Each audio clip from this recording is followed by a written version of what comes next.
Assalamualaikum warahmatullahi wabarakatuh. The Honorable, my lecturer name is Wan Dini Agustin MPD, and this video is for my final examination in teaching English as a foreign language. First of all, let me introduce myself. My name is Muhammad Huy Fitrian, name 18821700011. In this video, I will explain about 5 techniques or approaches in teaching English. The first is lexical approach. The definition is focuses on teaching language in chunks or collocations rather than individual words, emphasizing the importance of context. Jadi definisinya itu adalah berfokus pada pengajaran bahasa dalam bentuk frasa atau kolokasi daripada kata-kata individual dengan menekankan pentingnya konteks. And the characteristic is emphasizes authentic language use, teaching high frequency phrases and building vocabulary through exposure.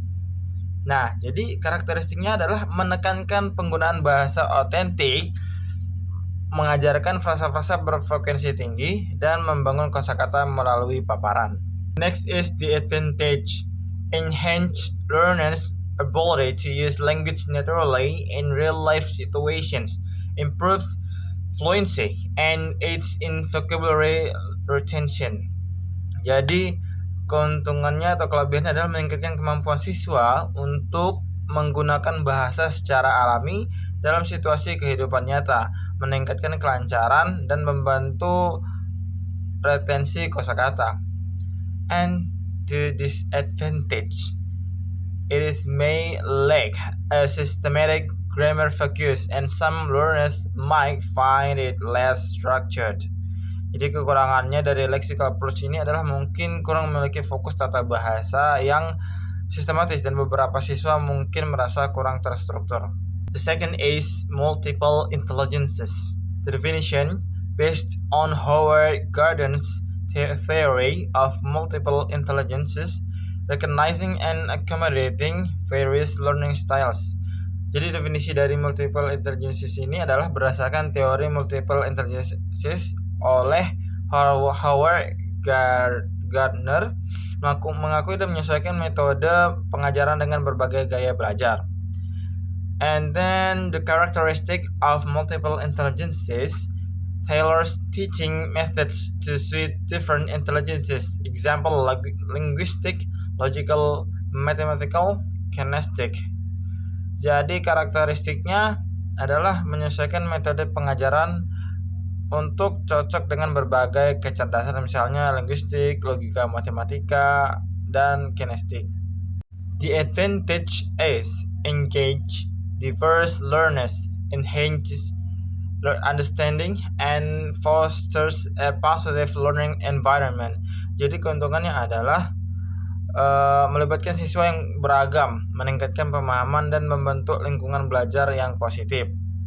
And then the disadvantage, the implementation may be challenging due to varied needs, and some learners may not neatly fit into one intelligence category.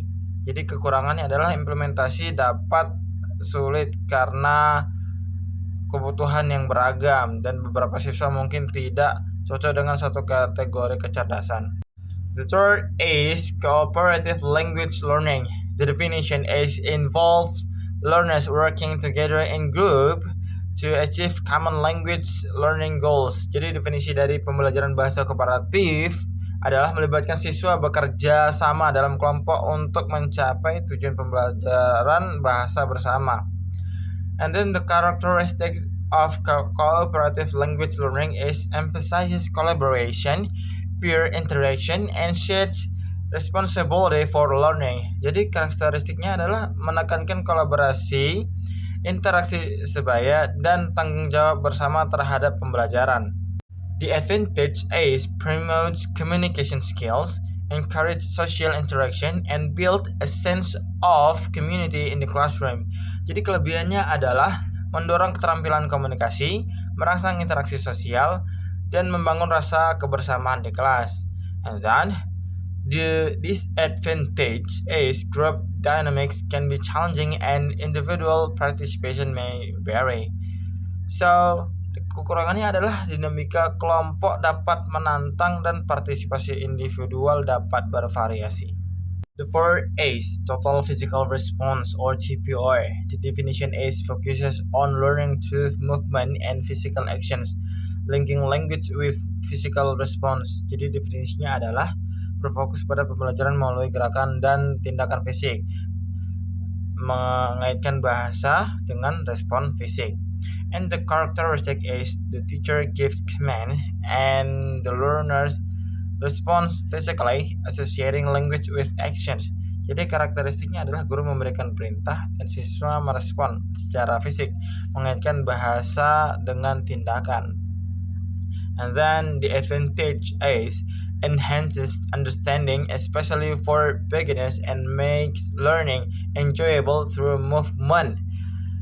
Jadi kelebihannya adalah meningkatkan pemahaman, terutama untuk pemula, dan membuat pembelajaran menyenangkan melalui gerakan.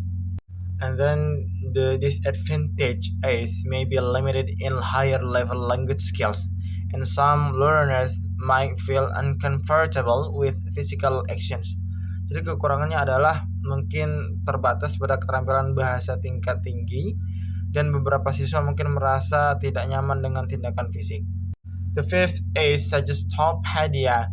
The definition is based on the idea that learners can tap into their reserves of mental powers through a relaxed and positive learning environment. Jadi definisinya adalah berdasarkan gagasan bahwa siswa dapat mengakses cadangan kekuatan mental mereka melalui lingkungan pembelajaran yang santai dan positif. And then the characteristic is uses music, comfortable surroundings, and positive suggestion to reduce anxiety and facilitate learning. Jadi karakteristiknya adalah menggunakan musik, lingkungan nyaman, dan saran positif untuk mengurangi kecemasan dan memfasilitasi pembelajaran. The advantage is creates a positive and low stress atmosphere, potentially enhancing learning efficiency. Jadi kelebihannya adalah menciptakan suasana yang positif dan rendah stres, potensial meningkatkan efisiensi pembelajaran.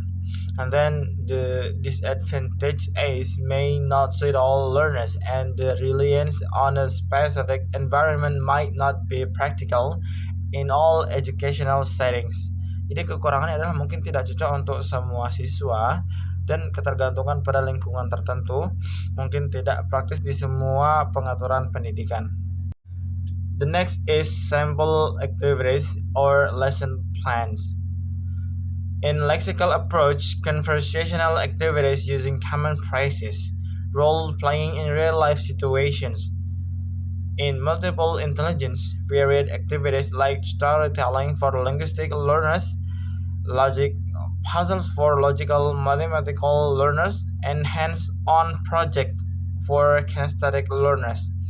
In cooperative language learning, group projects, collaborative writing assignments, or peer teaching activities. And then total physical response, commands for daily routines, storytelling with physical actions or games that involve movement. And then the last suggestopedia, music enhanced language learning, relaxation exercise, and creating a positive comfortable classroom environment. Jadi ada contoh aktivitas atau rencana pelajaran. Yang pertama, pendekatan leksikal, aktivitas percakapan menggunakan frasa umum, permainan peran dalam situasi kehidupan nyata. Untuk multiple intelligences, aktivitas beragam seperti bercerita untuk pembelajaran linguistik, teka-teki logika untuk pembelajaran logika matematika, dan proyek berbasis tindakan untuk pembelajaran kinestetik.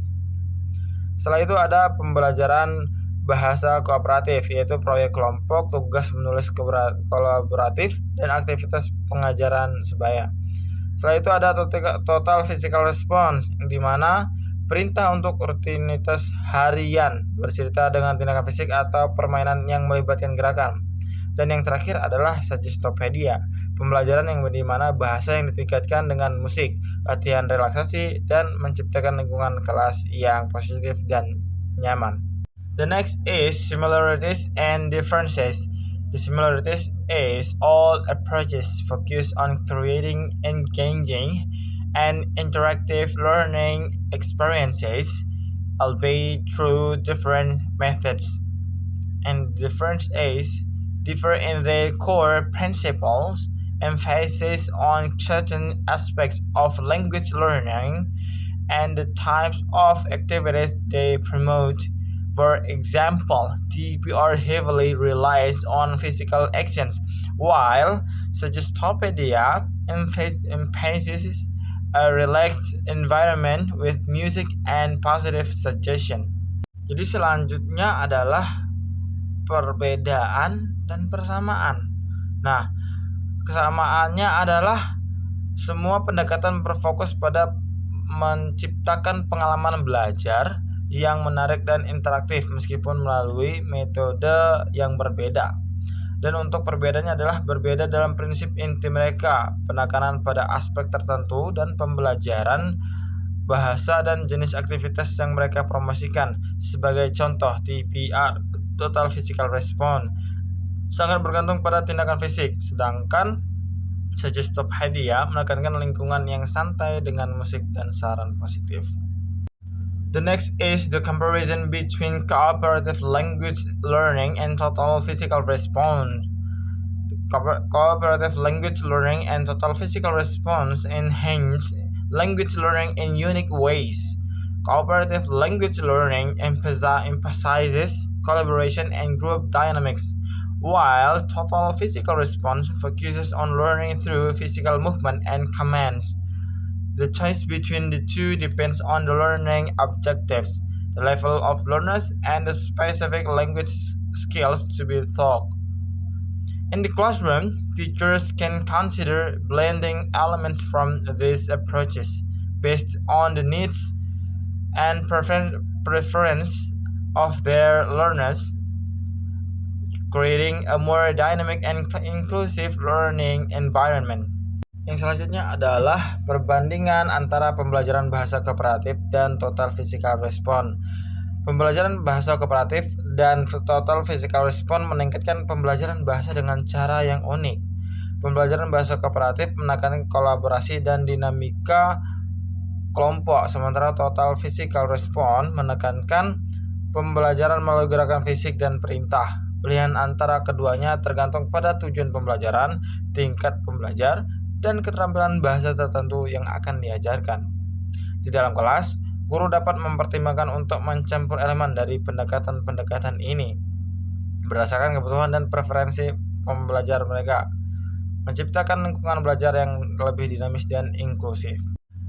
Thank you. I think that's all about my presentation about 5 techniques or approaches in teaching English. Thank you for your attention. I'm sorry if I had a mistake. Assalamualaikum warahmatullahi wabarakatuh.